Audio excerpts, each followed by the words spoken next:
One of Donald Trump's closest advisors is in complete meltdown on CNN, and it is amazing to watch. Welcome to Occupy Democrats, I'm David Reddish. Cable news has the reputation as a place for punditry, softball interviews, and endless talking point spin.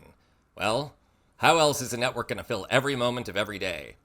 And then sometimes something amazing actually transpires on the air. Sometimes the network catches a major story as it breaks. And sometimes an interview goes so far off the rails that it becomes a cornerstone of YouTube. That happened today in an exchange between CNN anchor Brianna Keilar and White House advisor Stephen Miller. In case you're unfamiliar, Miller served as a special advisor to Trump during his first term, with immigration as his pet issue. He was one of the architects of the disastrous Muslim ban in 2017.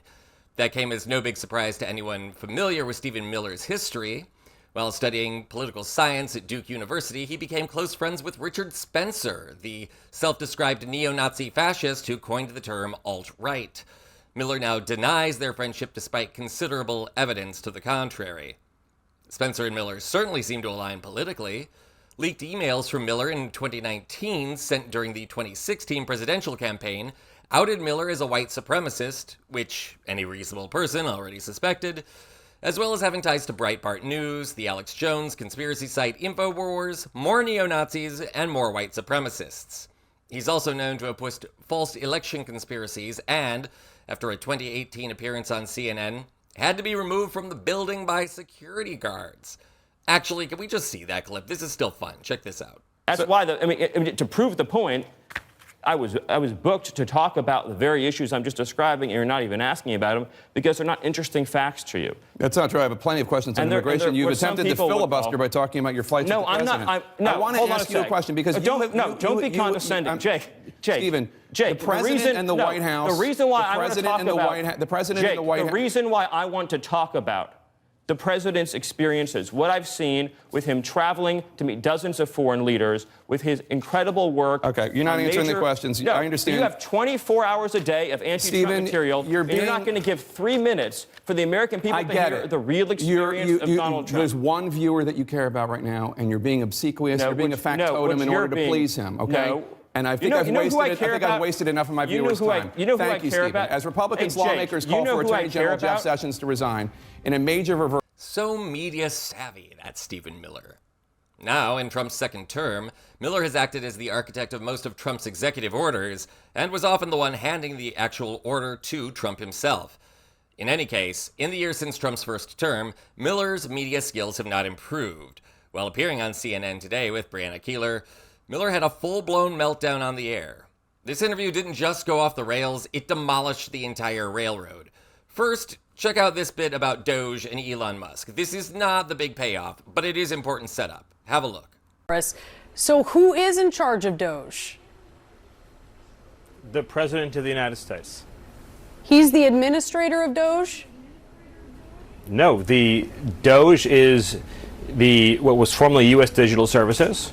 It's an agency of the federal government that reports into the executive office of the president, which reports to the President of the United States.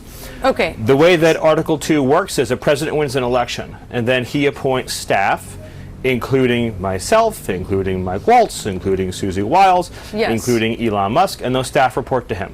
Okay, well aware. So Elon Musk, a week ago, answered a question about transparency at Doge. This is how he spoke about Doge. Well, we actually are trying to be as transparent as possible. In fact, we post our actions to the Doge handle on X and to the Doge website. So all of our actions are maximally transparent. You hear him there. We post our actions. All of our actions are maximally transparent. Does Elon Musk know he's not in charge of Doge? Again, the president runs the government, then the president appoints advisors, including Elon, including myself, including all the other staff here at the White House, and then those staff in turn execute the president's commands and directions to all the agencies of the federal government. This is how democracy works, something that we treasure in America. The whole American people go to the ballot box, they elect the president appoints staff, the staff that administer his orders and directives across the whole U.S. government. Okay, Stephen, I get that, but this is important because we want to talk about who's making the decisions here. There were 300 So, wait a minute. Elon Musk isn't the head of Doge. If he's not, why did he hire someone named Big Balls to go through our treasury records? Why is he trying to infect the IRS? Why is he trying to shut down U.S. aid and fire thousands of federal employees? Maybe because he fumbled that answer so badly, Miller got even crazier on CNN. Now, this is a longer clip, but have a look. Make sure to watch all the way to the end. You will not be sorry. Okay, Stephen, so there are military members of the Guard and Reserve. They are protected by law from being fired from their day job while they're deployed. I have learned that at one agency, an employee who's actually currently deployed with the military has been notified they've been fired. Does your administration understand who actually makes up this workforce that they're dismantling? I'm sorry, I'm confused by your question. Is your question, does the president have the authority to fire a member of the U.S. military?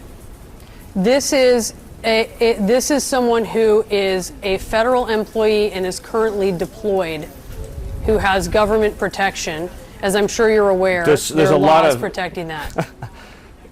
I don't know what laws you're referring to. I would love for you to be more specific. So far, you're not telling me the employee, the agency, Uniformed Services the Employment and Reemployment Rights Act. It's well known by HR and the federal government and in private industry as well. So, okay, so you're saying that the president, in your view, doesn't have the authority to recall a member of the armed forces who may or may not, again, I'm the first time hearing of this, that may or may not be serving overseas? Stephen, you understand how the Guard and Reserve work. They have a day job, and then when they're activated, they deploy. While they deploy, right, but that employment is protected by law. Your question is lacking in so much detail. I promise you I'm trying to follow your question.